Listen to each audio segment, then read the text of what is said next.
In today's video, I'm going to teach you how to accept Stripe payments in WordPress without a plugin. 5 minutes. We'll keep this simple and fast. You'll create a product in Stripe, generate a checkout link, and add that link to your WordPress site using the built-in editor. No code, no plugins, just a clean, secure checkout experience.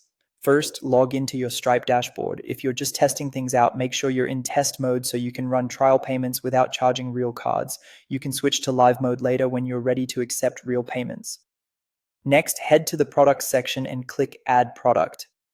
Think of a product as the item or service you're selling. This is where you set up the details that appear on the checkout page and receipts.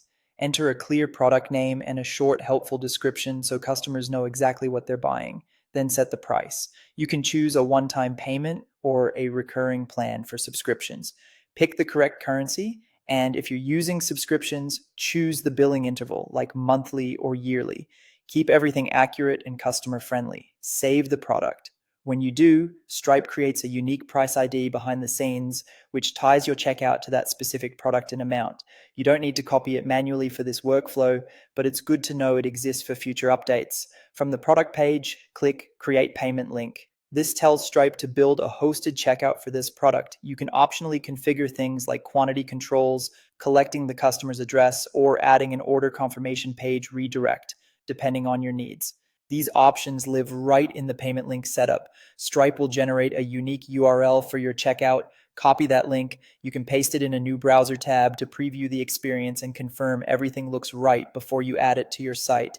Now embed the link in WordPress. Open the page or post where you want the checkout button. In the Gutenberg editor, you can add a button block or simply link text. Paste the Stripe payment link as the button URL or hyperlink. Consider enabling Open in new tabs so your visitors don't lose their place on your site. Update or publish the page. That's it. You've set up a Stripe-powered checkout without installing a single plugin. When you're ready to go live, switch Stripe to live mode, recreate the product, and link with live pricing, and update the URL on your site. Your customers can now pay through a secure Stripe-hosted page, and you can manage orders right from your dashboard.